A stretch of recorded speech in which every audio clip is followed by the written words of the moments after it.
By late 997, Bulgarian Emperor Roman, the last ruler of the Krum dynasty, died in Byzantine captivity. He spent his final years governing a vast estate that was generously provided to him by his captor, Basil II. Since his capture, Samuel became de facto ruler, successfully waging war against the Byzantine Empire. But after suffering a crippling defeat in the Battle of Sperchios, at the hands of Basil II Star General Nikephoros Ouranos, Samuel was forced to seek terms. But the year 997 would be a fleeting moment of peace on the western Byzantine frontier. As the two Balkan empires geared up to continue the war, neither would rest until one of them was gone for good. With the death of Emperor Roman, a conclusion to the long Byzantine-Bulgarian war finally seemed to be on the horizon. Byzantine Emperor Basil II now hoped he would have an easier job in carving up Bulgarian lands. However, not long after Roman's passing, Samuel adopted the title of Tsar. This was enough to enrage Basil, who dispatched Ouranos with orders to ruthlessly plunder the Bulgarian countryside. Aware of his diminished strength, Samuel could only ignore the Byzantine incursion. Luckily for the Bulgarian monarch, trouble in the east would once again force Basil II to divert his attention from the west. In the summer of 998, the Fatimids crushed a Roman army close to Apamea, executing the Byzantine commander of the east, Damian de la Senos, and seriously endangering the empire's eastern frontier. By the autumn of 999, Basil crossed the Taurus Mountains with General Ouranos in tow. The emperor made sure to punish the Fatimid-controlled Arca and Harms, storming and ruthlessly sacking both cities. The latter's population was supposedly burned alive by Basil's Varangians while trying to take refuge in a church, but the Roman advance along the Mediterranean coast was once again halted at the city of Tripoli, where Basil's army suffered heavy losses in a sally of the local garrison. Despite the minor setback, the speed and effectiveness of Basil's campaign had convinced the advisors of the young puppet Caliph al-Hakim to seek peace. Around 1000 AD, a truce would finally be negotiated, ultimately leading to 16 years of uninterrupted peace. Between Byzantium and the Fatimids, the emperor could finally head home. However, his job in the east was not over yet. Important news reached Basil en route. While he was wintering in the plains of Tarsus, David III of the Georgian kingdom of Ter had passed away during the early months of 1000 AD 10 years ago. Basil had forced the aging king to adopt him as his son and heir, disrupting David's old agreement with his other adopted son Bagrat III of Abkhazia, quickly overcoming the grief from the passing of his adoptive father. Basil marched to claim his hefty inheritance. Not long after, the kingdom of Ter was officially absorbed by the Byzantine Empire. Basil then toured his new province, handing out court titles to local Georgian rulers to ensure their loyalty. In addition, the emperor made sure to show off his army, just in case any of the nobles had any ideas. This seemed to work for the time, and Basil decided to head for Constantinople, mid 1000 AD, leaving the capable Ouranos as his new duke in the east.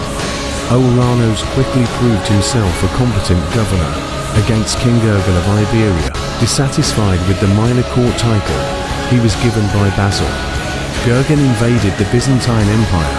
However, his attempts were quickly thwarted by Ouranos, and the Georgians withdrew. Having returned to Constantinople in late 1000 AD, a truce would finally be negotiated, ultimately leading to 16 years of uninterrupted peace between Byzantium and the Fatimids. The emperor could finally head home. However, his job in the east was not over yet. Important news reached Basil en route. While he was wintering in the plains of Tarsus, David III of the Georgian kingdom of Ter had passed away during the early months of 1000 AD. 10 years ago, Basil had forced the aging king to adopt him as his son and heir, disrupting David's old agreement with his other adopted son Bagrat III of Abkhazia. quickly overcoming the grief from the passing of his adoptive father. Basil marched to claim his hefty inheritance. Not long after, the Kingdom of Tau was officially absorbed by the Byzantine Empire. Basil then toured his new province, handing out court titles to local Georgian rulers to ensure their loyalty. In addition, the emperor made sure to show off his army, just in case any of the nobles had any ideas.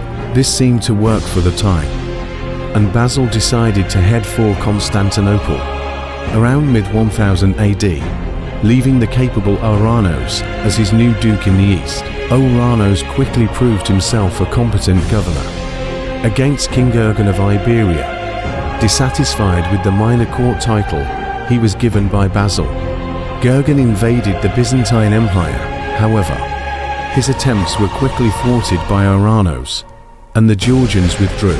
Having returned to Constantinople late 1000 AD, Basil wasted no time in preparing for the resumption of conflict with Bulgaria.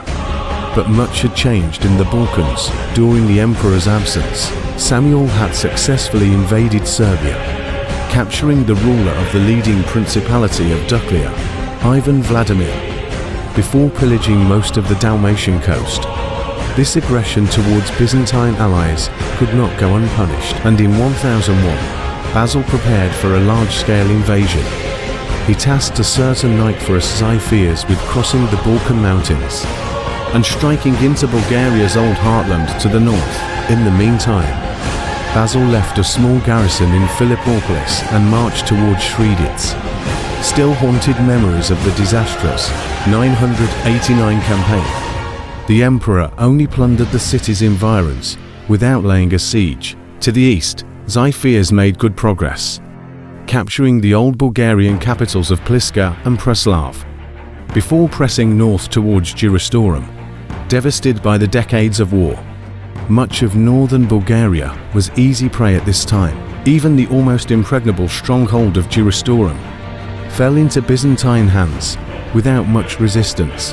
Ouranos then plundered his way through Dobruja, leaving garrisons as he went. By the end of the year, the Byzantines had reclaimed their ancient province of Mysia.